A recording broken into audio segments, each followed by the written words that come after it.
जी अस्सलाम वालेकुम। This is miss Mahvish Asgar Ali और हम आज लेक्चर नंबर 12 अपना स्टार्ट कर रहे हैं।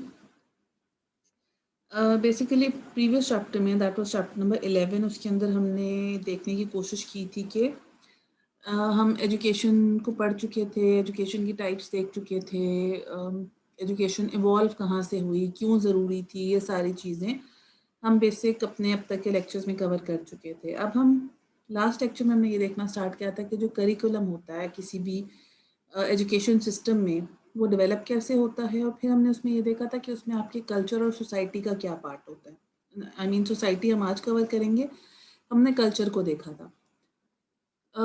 मैंने उसमें आपको ये चीज़ बताने की कोशिश की थी कि जो सब्जेक्ट्स हम यहाँ पढ़ रहे होते हैं, अगर वही सेम सब्जेक्ट पूरी दुनिया में पढ़े जा रहे हों तो उनका कंटेंट डिफरेंट होता है। वो क्यों होता है?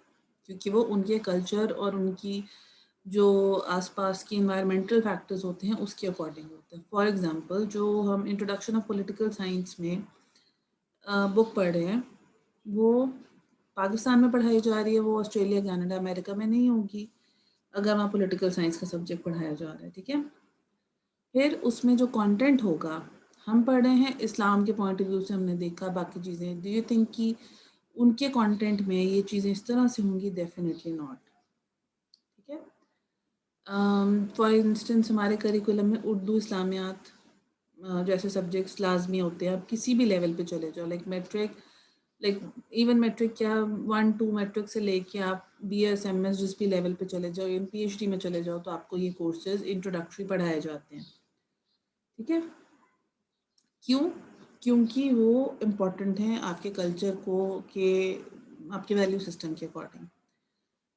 अब अमेरिका वगैरह में अगर इस तरह के बेसिक कोर्सेज हैं तो वो इस्लामियात नहीं पढ़ाते होंगे, वो पाक स्टडीज़ नहीं पढ़ाते होंगे। ऑब्वियसली वो अपनी रिलीजन, अपना कल्चर, अपने उसके अकॉर्डिंग करिकुलम डिज़ाइन करते होंगे। तो क्या हुआ कि कल्चर का बड़ा इंपॉर्टेंट रोल होता है जब करिकुलम डिज़ाइन हो रहा होता है।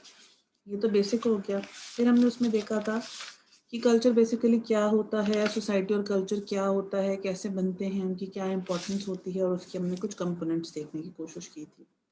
पेज नंबर 56 तक हमने उसको कवर अप किया था इन लेक्चर नंबर 11। आज we are starting from page number 56 onwards, और हम आज सोशियोलॉजिकल एस्पेक्ट, सोसाइटी का एस्पेक्ट देख रहे हैं। ठीक है।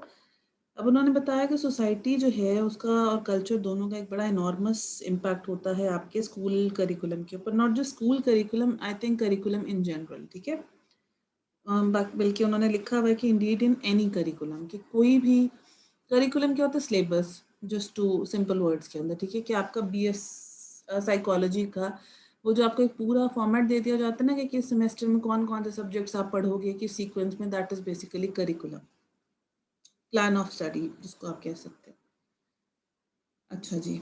अब करिकुलम डेवलपर्स क्या करते हैं, वो जो भी उस कंट्री का आइडिया, वैल्यू सिस्टम, नॉलेज और ये सारी चीज़ें होती हैं उसको इनकॉर्पोरेट करने की कोशिश करते हैं आपके सिलेबस के अंदर। जो मैं अभी इंट्रोडक्टरी आपको चीज़ों में बता रही थी कि आपकी ये सब्जेक्ट्स उस तरह से होते हैं कि इस्लामियात, पाक स्टडीज़, ये सब होना चाहिए। फिर उसमें कंटेंट कौन सा होगा, वो आपकी सोसाइटी के अकॉर्डिंग होगा। ठीक है। वो चीज़ों का ख्याल रखते हैं, वो आपके कल्चरल बैकग्राउंड का ख्याल रखते हैं। ठीक है। ये चीज़ें होती हैं उसमें। अब हम आते हैं कि जैसे उन्होंने यहाँ लिखा हुआ है कि ऑस्ट्रेलियन एजुकेशन के अंदर ऑस्ट्रेलियन सोसाइटी और कल्चर आपको नज़र आएगा, तो वो चीज़ें मैं आपको ऑलरेडी बता चुकी हूँ, और सो दैट्स वाई मैं उसको इतना डिटेल में यहाँ पे एक्सप्लेन नहीं कर रही हूँ। अब हम जंप करते हैं अपने मेन टॉपिक के ऊपर, which is scope of educational study, sociology. Sociology एक सब्जेक्ट है जिसे इंडिविजुअली भी पढ़ाया जाता है। आप लोगों के भी, I was looking into the courses that are being offered to you semester wise, तो उसके अंदर भी आपको सोशियोलॉजी का एक सब्जेक्ट पढ़ाया जाएगा, फिर एक सोशल साइकोलॉजी का सब्जेक्ट पढ़ाया जाएगा। ठीक है। सोसाइटी इतनी इंपॉर्टेंट होती है कि वो आपकी साइकोलॉजी को इम्पैक्ट कर रही होती है। अंडरस्टूड। इसी तरह से आपकी जो एजुकेशन सिस्टम है उसको भी इम्पैक्ट करेगी, बिकॉज आप जिस इन्वायरमेंट में रहते हो उसका इम्पैक्ट होता है ना आपके ऊपर। आपका उठना बैठना, खाना पीना सोसाइटी के अकॉर्डिंग होता है, उस कल्चर के अकॉर्डिंग होता है। ठीक है। तो आपकी एजुकेशन सिस्टम के अंदर भी उसका स्कोप और उसकी इन्वॉल्वमेंट बहुत ज़्यादा देखी जाती है। अच्छा जी, अब पहला उसके अंदर आ गया फैमिली। फैमिली कंपोजिशन में lie determinant influencing children's behavior and performance। Family आपके बच्चे की परफॉर्मेंस को बड़ा इम्पैक्ट करती है। आपने अक्सर देखा होगा कि अगर बच्चों के घरों में, आप लोग तो साइकोलॉजी पढ़ रहे हो और चाइल्ड साइकोलॉजी इस तरह की चीज़ें पढ़ रहे हो या आगे पढ़ोगे, आई एम श्योर आगे, उसमें ये बताया जाता है कि या जो एजुकेशनल साइकोलॉजी में स्पेशलाइज करते हैं उनको ये देखना होता है कि अगर एक बच्चा बहुत पुअरली परफॉर्म कर रहा है, अटेंटिव नहीं है, क्लास में तवज्जो नहीं दे रहा, लेक्चर नहीं सुन रहा, बिहेवियर वाइज उसका बड़ा नेगेटिव है, बच्चों से लड़ रहा है, बदतमीजी कर रहा है, मतलब कुछ अनयूजुअल है, something that is not normal, उसका मतलब है कि उसकी फैमिली में कोई ना कोई प्रॉब्लम चल रही है। आइदर उसके पेरेंट्स की लड़ाई हो रही है, वो उसके साथ रह नहीं रहे हैं, कोई ना कोई मसला उस बच्चे के साथ ज़रूर है जो उसके बिहेवियर के थ्रू रिफ्लेक्ट हो रहा है। तो उन्होंने कहा कि आपकी फैमिली जो है वो आपके बच्चे की परफॉर्मेंस के ऊपर बहुत ज़्यादा असरअंदाज होती है। साथ ही उन्होंने बताया कि जो सिंगल पेरेंट का कल्चर हमारे यहाँ बढ़ता जा रहा है, हमारे यहाँ भी और वेस्ट में कह लो बहुत ज़्यादा, लेकिन समहाउ हमारे यहाँ भी अब बहुत ज़्यादा ये चीज़ हो चुकी है, वो आपके बच्चे की पढ़ाई को बड़ा नेगेटिवली अफेक्ट करती हैं। ठीक है, ये तो एक एग्जांपल उन्होंने बताई है। इस तरह की बहुत सारी चीज़ें, जैसे मैंने आपको बताया कि अगर माँ बाप की लड़ाई हो रही है, अगर आपका कोई बहन भाई आपस में लड़ते हैं, कोई फाइनेंशियल क्राइसिस से आप गुजर रहे हो, तो वो सारी चीज़ें आपके बच्चे की परफॉर्मेंस में दिखती हैं। अच्छा जी, पीयर ग्रुप क्या होता है? जो लोग, जैसे मैंने शायद शुरू में भी आपको बताया कि आपके जो आस-पास के लोग होते हैं, they can be your family, they can be your friends, they can be your class fellows, they can be your university fellows, they can be your seniors, juniors, whatever, they are your peer group. आप एक class में बैठे हो, आप सब एक-दूसरे के peer group का पार्ट हो। आपके सीनियर जूनियर्स हैं, आपके पीयर ग्रुप का पार्ट हैं। आप जिन लोगों के साथ सोशलाइज़ करते हो, that is a part of your peer group. Okay? अब उसका भी बड़ा इम्पोर्टेंट रोल होता है आपके बच्चे की या आपके बच्चे की स्कूलिंग से रिलेटेड। तो उन्होंने कहा कि आपके बच्चे का एक्स्ट्रा करिकुलर एक्टिविटी का पार्ट होना उसकी परफॉर्मेंस को इन्हांस करता है। कैसे? अम, अगर वो अच्छा दोस्त हैं उसके, या अच्छा उसका एक ग्रुप है स्कूल में, बड़ा एक्साइटेड होगा स्कूल जाने के लिए, but at the same time अगर ही इज़ बीइंग बुलेड या उसको नेगेटिव हो रहा है, या बच्चे किसी से लड़ाई हो रही है, या बड़ा एक डिसरिस्पेक्टफुल एनवायरनमेंट है, समटाइम्स टीचर्स बहुत हार्श होते हैं, मारते हैं, तो आपने अक्सर देखा होगा बच्चे ज़िद करते हैं स्कूल जाने के लिए, बड़ा तंग करते हैं। क्यों? क्योंकि वो जो उनका पीयर ग्रुप है ना, in the form of the teachers या क्लास फेलोज़ या फ्रेंड्स या whatever, that is not supportive. तो हमें उसका भी ख्याल रखना है कि उन्हें एक्स्ट्रा करिकुलर एक्टिविटी का पार्ट भी बनाना है, या उनको बच्चों को इन्वॉल्व होना चाहिए। वो कब होंगे? जब वो हेल्दी और हैप्पी फील करेंगे ना। आप डिप्रेस्ड हो, आप लो हो, you don't feel like talking to somebody, तो आप कैसे किसी और एक्टिविटी का पार्ट बनोगे? इसीलिए आप देखो कि आप लोगों को भी इवन या यूनिवर्सिटी लेवल भी इस चीज़ को इनकरेज किया जाता है कि आप डिफरेंट ग्रुप्स को ज्वाइन करो, डिफरेंट क्लब्स को ज्वाइन करो, ताकि आप, वो क्या होता है कि एक इसको कहते हैं ब्लोइंग ऑफ द स्टीम का कॉन्सेप्ट है, कि वो जो पढ़ाई का एक कांस्टेंट प्रेशर या एक बहुत स्ट्रेस बढ़ चुका होता है आपके अंदर, कुछ वक्त के लिए वो रिलीज हो जाता है आपका। आप असाइनमेंट्स मिल रही हैं, टीचर्स आ रहे हैं, सेमेस्टर चल रहा है, ये वो, बीच में एकदम से कोई इवेंट आ जाता है, स्पोर्ट्स गाला आ गया, बेशक वो कुछ दिन के लिए, कुछ घंटों के लिए आपका वो स्ट्रेस जो है वो रिलीज हो गया और आप फिर से दोबारा रिएक्टिव हो गए अपनी क्लासेस वगैरह के लिए। कोई फन वीकेंड्स आ गया, कोई बॉनफायर आ गया, कुछ कोई कॉन्सर्ट्स अरेंज हो जाते हैं। वो क्यों कराए जाते हैं आपके ख्याल में? यूनिवर्सिटीज़ या स्कूल्स, या they have extra amount of money that they want to spend on entertainment purposes? No, because that is important. ये यहाँ पे यही बताया जा रहा है कि ज़रूरी है उनकी साइकोलॉजी को और उनकी परफॉर्मेंस को इम्प्रूव करने के लिए, ये सारी चीज़ों का करना बहुत ज़रूरी होता है। ठीक है, स्कूल कल्चर आ गया जिसके अंदर ये हो गया कि जी बच्चों को आपने पढ़ाना कैसे। अब आपने देखा होगा मार नहीं प्यार का कॉन्सेप्ट जो इंट्रोड्यूस कराया गया, वो क्यों किया? क्योंकि ये चीज़ देखी गई कि जो गवर्नमेंट स्कूल्स थे वहाँ पे बच्चों को बहुत बुरी तरीके से मारा जाता था। प्राइवेट में तो यूजुअली ये कल्चर नहीं था, मतलब we have all been to private schools, आप भी मैं भी, ये कल्चर वहाँ पे एग्जिस्ट नहीं करता। लाइक डांट डपट होना इज समथिंग एल्स, बट इस तरह बुरे तरीके से नहीं मारा जाता, लेकिन ये गवर्नमेंट स्कूल्स में ज़्यादा था। तो वहाँ पे क्या हुआ कि ये देखा गया कि जो ड्रॉप आउट रेट था ना बच्चों का, वो बहुत बढ़ गया। बच्चे स्कूल नहीं आते थे, डरते थे, घर मार खा लेते थे, या घर से स्कूल के लिए निकलते थे तो रास्ते में खेलने लग गए, स्कूल नहीं पहुँचते थे। क्यों? जब रिसर्च हुई देखा गया तो ऑब्वियसली वो पीयर ग्रुप वाली बात भी आ गई यहाँ पे, कि जब कल्चर, एनवायरनमेंट, डर, खौफ, पता है कि जाति मार पड़ेगी, ये होगा, वो होगा, तो नोबडी, बच्चा है, he doesn't want to be a part of something जहाँ पे उसको डर होगा। जहाँ वो एक्साइटेड होगा, जहाँ वो खुश होगा, they will go there. Even आप भी देख लो, नॉट जस्ट बच्चे। एक ऐसा टीचर है जिसकी क्लास है कि जी आते ही बड़ा डांट डपट शुरू कर दी, बड़ी सख्ती कर दी, पनिशमेंट देना शुरू कर दी, रिटन भी आपको उठा के क्लास से निकाल दिया, ये वो। आपका दिल ही नहीं चाहेगा उस टीचर की क्लास लेने को। हाँ, कोई मजबूरी है कि जी सेमेस्टर पास करना है, जीपी लेनी है, तो आप आके शायद बैठ जाओगे, बट आप एक्साइटेड या विलिंगली नहीं आओगे।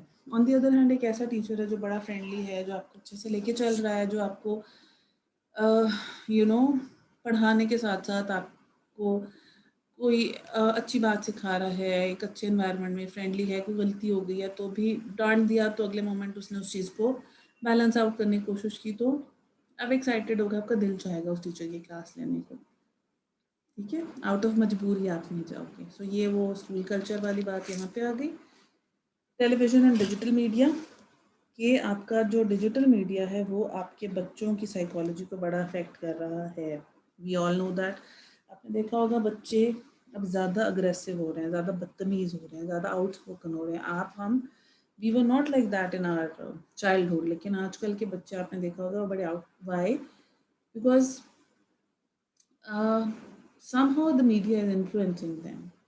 I mean, you cannot pinpoint the things कि क्यों हो रहा है। सर्टन कार्टून ऐसे होते हैं जिसमें ये दिखाया जाता है कि जी बच्चे माँ बाप के साथ बदतमीजी कर रहे हैं, रूड हो रहे हैं, लाउड हो रहे हैं, कुछ ऐसी चीज़ें, या लैंग्वेज ऐसी यूज़ कर रहे हैं। तो इवन मेरे अपने घर में I have my cousins around me, तो वो सेम वही लैंग्वेज बोल रहे होते हैं जो कार्टून में वो सुनते हैं। फिर कुछ गेम्स एंड कार्टून ऐसे हैं जिसमें मारना और फाइट करना और इस तरह की चीज़ें, अगर हम अपने उस पीछे या उसमें जाके देखें, यहाँ से 10-20 years back, cartoon were like Tom and Jerry होता था, या पिंक पैंथर, या कुछ इस तरह की चीज़ें, राइट। विनी द पू, या ये जो आपके डोनाल्ड डक्स वगैरह और इस तरह के, वो दैट वो like entertainment kind of cartoon. लेकिन अब के बेंटन है, I don't exactly know the names of it, लेकिन मोस्टली जो हैं वो इसी कॉन्सेप्ट के ऊपर बने हुए हैं। रोबोट्स हैं, लड़ रहे हैं, फाइट है और ये वो सारा कुछ। सो क्या हो रहा है, वो आपके बच्चों की मेंटालिटी को अफेक्ट कर रहा है। वही चीज़ जो बच्चा मैंने अपने घर में प्रैक्टिकली होते हुए देखा है इन माई कजिन्स। वो स्कूल में जाते हैं और वो वही बिहेवियर शो करते हैं, तुम्हें मार दूंगा, मैं तुम्हारी जान ले लूँगा, ये हो गया, वो हो गया। That is what they do. Complaints आती हैं, बड़ी-बड़ी मतलब इश्यूज़ होते हैं। वो क्या हो रहा है कि आपका जो मीडिया है वो आपके बच्चे की साइकोलॉजी को अफेक्ट कर रहा है। अब उसको मॉनिटर कौन करेगा? आपकी सोसाइटी करेगी। आप ना अलाउ करो अपनी सोसाइटी में इस तरह के कार्टून्स चलना, ठीक है? So next is gender role. Gender role में वो कहते हैं कि अगर आप देखो कि प्रीवियसली, अब तो खैर बहुत चेंज हो गया ये चीज़, लेकिन पहले क्या होता था कि बच्चियों को इतना ज़्यादा एजुकेशन पे फोकस नहीं किया जाता था। और अभी भी कुछ हमारे यहाँ ऐसे गांव देहात एरियाज होंगे जहाँ पे ये कहा जाता है कि नहीं, जिसने पढ़ के क्या करना है, घरदारी तो करनी है। तो आप उनको इक्वल अपॉर्चुनिटी तो प्रोवाइड कर ही नहीं रहे हो ना, ठीक है। फिर कई जॉब्स आपके पास ऐसी आ जाती हैं जहाँ पे ये कहा जाता है कि नहीं जी, फीमेल इस जॉब के लिए फिट नहीं बैठती, वो इतना स्ट्रेस हैंडल नहीं कर सकती, वो डी ऑल दो स्टीरियोटाइप्स आर ब्रेकिंग नाउ। हमारी औरतें अब एयरफोर्स में भी हैं, पायलट्स भी हैं, दे आर डूइंग, पुलिस वगैरह में भी हैं, ट्रैफिक वार्डन भी इवन है, जो प्रोफेशन उनके लिए बड़े नेगेटिव समझे जाते थे, ठीक है। लेकिन अब बच्चियों को पढ़ाया भी जा रहा है, उनको तालीम के लिए बाहर भी भेजा जा रहा है, वरना ये बड़ा टैबू था कि जी वो आउट ऑफ कंट्री कैसे जाएगी पढ़ने के लिए। अब तो बड़ा कॉमन हो गया कि जी इंटरनेशनल स्कॉलरशिप्स आ रही हैं and everything. So the thing कि सोसाइटी के बदलने के साथ साथ आपका एजुकेशन सिस्टम भी बदलता है, लोगों की साइकोलॉजी भी बदलती है, जिसका असर आपकी ज़िंदगियों पे, आपकी एजुकेशन के ऊपर, आपके एजुकेशन सिस्टम पे, आपके करिकुलम के ऊपर हो रहा होता है। ओके, अच्छा जी, यूथ प्रॉब्लम्स, ये एक बड़ा इम्पोर्टेंट इशू है कि अब सोसाइटीज़ के चेंज होने के साथ साथ यूनिवर्सिटी कॉलेजेस के अंदर बड़े और नए इश्यूज आ रहे हैं, जैसे कि teenage drug abuse, drinking, suicide rate बहुत बढ़ रहा है, वायलेंस बहुत बढ़ गई है। ये चीज़ें प्रीवियस 10, 20, 15 साल पहले जब ये मार नहीं प्यार वाला कॉन्सेप्ट नहीं था ना, तब ये इतना नहीं होता था, बिकॉज डर था। कहीं कोई चीज़ बेहतर भी हुई है, लेकिन कहीं कोई चीज़ गलत भी हो गई है। ठीक है, so we are nobody to comment on that, लेकिन ये हम हम पढ़ रहे हैं तो we need to discuss both sides of the picture. तो that's what I am telling you कि कुछ यूथ प्रॉब्लम्स भी आ रही हैं सोसाइटीज़ के चेंज होने की वजह से। ठीक है, तो यहाँ तक ये है जी हमारा scope of educational psychology, sociology, sorry. ठीक है, ये एजुकेशनल सोशियोलॉजी क्या है। अब लास्ट टॉपिक हमारा है कि जी ये एजुकेशन में क्या रोल प्ले करती है। ये तो समझ में आ गया ना कि सोसाइटी और एजुकेशन का क्या ताल्लुक है आपस में, ये आ गया समझ। अब हम देखते हैं कि वो रोल क्या प्ले करती है आपकी सोसाइटी। उन्होंने कहा कि कल्चर और सोसाइटी का बड़ा गहरा ताल्लुक है, क्योंकि जो ट्रेडिशंस और जो rules and regulations and value system है, मैंने बचपन से सीखी हैं। अगर मैं कोई करिकुलम डिज़ाइन करी, मैं अपना कोई स्कूल खोलती हूँ, मैं आपको पढ़ा रही हूँ, तो कहीं ना कहीं वो चीज़ मैं आपको डायरेक्टली और इनडायरेक्टली इम्पार्ट करूँगी, क्योंकि वो मेरी पर्सनालिटी का पार्ट बन चुकी हैं। मैंने वो चीज़ें अपने आसपास देखी हैं, सुनी हैं, की हैं। तो that's what I am going to impart to you. ठीक है, तो उन्होंने कहा कि सोसाइटी जो है वो जब डेवलप कर रही होती है, हाँ, 3 चीज़ों का बड़ा इंपॉर्टेंट रोल है, टेक्नोलॉजी, ग्लोबलाइजेशन एंड मॉडर्नाइजेशन। कि मॉडर्निटी के नाम पे बड़ा कुछ बदल गया। ग्लोबलाइजेशन से क्या हुआ कि हम सारे कल्चर से एक्सपोज हो गए, इंडिया का भी, अमेरिका का भी, ये वो, तो उन्होंने हमारी सोसाइटीज़ को इम्पैक्ट करना शुरू कर दिया, in way of dressing, in way of talking, in way of everything. ठीक है, एंड उस और टेक्नोलॉजी की वजह से बैरियर्स ख़त्म हो गए। ये जो कार्टून्स की मैं आपको एग्जांपल दे रही थी, वो टेक्नोलॉजी में आ गई हमारे पास। ठीक है, अच्छा, उससे क्या हुआ, 3 चीज़ें हैं। कंजर्वेटिव, कि आपको जो है ना वो सडन चेंजेस को रोकना है अपनी सोसाइटी का पार्ट बनने से। आपने ये 3 चीज़ों को मेक श्योर करना है। ठीक है, ताकि जो बिहेवियर या वैल्यू सिस्टम आपकी अपनी सोसाइटी का है वो उसका पार्ट बना रह सके, और बाकी लोग जो आउटसाइड इन्फ्लुएंस है, चाहे वो टेक्नोलॉजी की वजह से है, चाहे वो मॉडर्नाइजेशन है, मीडिया है, ग्लोबलाइजेशन है, उसका इम्पैक्ट कम हो सके। ठीक है, और उन चीज़ों को आपको करना चाहिए जो आपकी मेजॉरिटी ऑफ जो सोसाइटी है उस चीज़ को एक्सेप्ट करती है। जो मेजॉरिटी के लिए अनएक्सेप्टेबल है उस चीज़ को इम्प्लीमेंट नहीं करना चाहिए। ठीक है, अच्छा, क्रिटिकल में क्या आ गया कि सारी वैल्यूज़ जो हैं वो यूनिवर्सल एक्सेप्टेंस नहीं होती, हर कोई हर बात मानने को तैयार नहीं होता। वही चीज़, तीनों पॉइंट्स उन्होंने कहे, ग्लोबलाइजेशन, मॉडर्नाइजेशन और टेक्नोलॉजी की वजह से फैमिली पैटर्न्स के अंदर भी बड़ा पॉजिटिव नेगेटिव दोनों तरह का इम्पैक्ट आ रहा है। लोग बड़ी जजमेंट्स पास करते हैं, क्रिटिकल थिंकिंग बढ़ गई है, लोग क्वेश्चन करना शुरू हो गए। इवन आप देखो, लोग रिलीजन को क्वेश्चन करना शुरू हो गए हैं। लोग यहाँ तक मतलब नाउजुबिल्ला कहने लग गए हैं कि पता नहीं कोई जन्नत दोज़ख का कॉन्सेप्ट है भी या नहीं। क्यों? क्योंकि आपके ऊपर मॉडर्नाइजेशन और ग्लोबलाइजेशन की और टेक्नोलॉजी की वजह से दूसरे कल्चर्स का इम्पैक्ट होना शुरू हो गया। समझ रहे हो कि सोसाइटी बदलती है, सोसाइटी की वजह से लोगों की सोच बदलती है, आपका एजुकेशन सिस्टम बदलता है, और जो आप अपनी जनरेशन अगली को पास ऑन करते हो, बिलीव्स बदल जाते हैं। Last is creative, having the ability to create with the help of intelligence and imagination. कि जी ये सोसाइटीज़ को स्टेगनेंट चीज़ नहीं होती, एवर चेंजिंग है। जो मैंने आपको बात शुरू में की थी कि जो वैल्यू सिस्टम आपके दादा परदादा का था वो आपके पेरेंट्स का नहीं था, जो आपके पेरेंट्स का था वो हम लोगों का नहीं है, और जो हमारा है वो हमारे आगे नेक्स्ट जनरेशन का नहीं होगा। तो सोसाइटीज़ तो बदलती रहती हैं। अब हमने ये देखना है कि कौन सी ऐसी वैल्यूज़ हैं जो हमें कंजर्व करनी है, संभाल के रखनी है, और किनको क्रिटिकली हमें देखना है कि क्या सही और गलत है। हमने उसमें से सही चीज़ को पिक करना है और उसको आगे फॉरवर्ड करना है अपने जनरेशन्स को। ठीक है, so that's the end of it, आपके चैप्टर नंबर 2 का हमने एंड किया ऑन पेज नंबर 60 के ऊपर। ठीक है, आज हमने देखा कि सोसाइटी क्या है, उसका एजुकेशन से क्या ताल्लुक है और क्या इम्पैक्ट होता है आपकी सोशियोलॉजी का या आपकी सोसाइटी का ऑन योर एजुकेशन सिस्टम के ऊपर। पेज नंबर 56 से हमने स्टार्ट किया था एंड पेज नंबर 60 पे वी आर एंडिंग दिस। आपका चैप्टर 2 भी यहाँ पे एंड हो गया और आपका लेक्चर नंबर 12 भी यहाँ पे एंड हो रहा है। Keep marking your pages like I always tell you. कोई कन्फ्यूजन होगी you can ask me in the discussion room. चीज़ों को समझ के बुक से ज़रूर पढ़िएगा, बिकॉज शायद इस लेक्चर में मैं उतना एलैबोरेट नहीं ऑब्वियसली कर पाती आपको because of the time constraints and everything. But जब वो मेरा पॉइंट ऑफ व्यू ये होता है कि मैं वही चीज़ें बताऊं जो मैंने बुक में से पढ़ी, ताकि आप जब उसको दोबारा बुक से रीड करोगे तो आपके लिए थोड़ा सा ईजी हो जाएगा। ठीक है, समझ आएगा। और अगर फिर भी नहीं आता और कोई ऐसी चीज़ है जो कंफ्यूज कर रही है आपको, I am always there to help you out. आप मुझसे डिस्कशन में पूछोगे जब हमारे क्लास टाइमिंग्स होंगी। अगेन फर्स्ट 1 आवर के अंदर आपकी अटेंडेंस मार्क होगी, उसके बाद I am not going to mark your attendance. मैं पहले घंटा जैसे ही ख़त्म होगा I am going to save the attendance और मैं उसको पोर्टल के ऊपर अपलोड कर दूँगी। बिकॉज मैंने बहुत बार ही आपको मैसेज देने की कोशिश किया but you people don't take it seriously. So now I have to get serious with this thing कि दिस इज़ नॉट डन कि एक बच्चा अगर सुबह 9 बजे आ रहा है क्लास अटेंड करने के लिए या 9 साढ़े 9 तक, और दूसरा जो है वो अगर 11 बजे उठ के आ रहा है मुझे अपनी अटेंडेंस मार्क करने के लिए, तो I am not going to do it.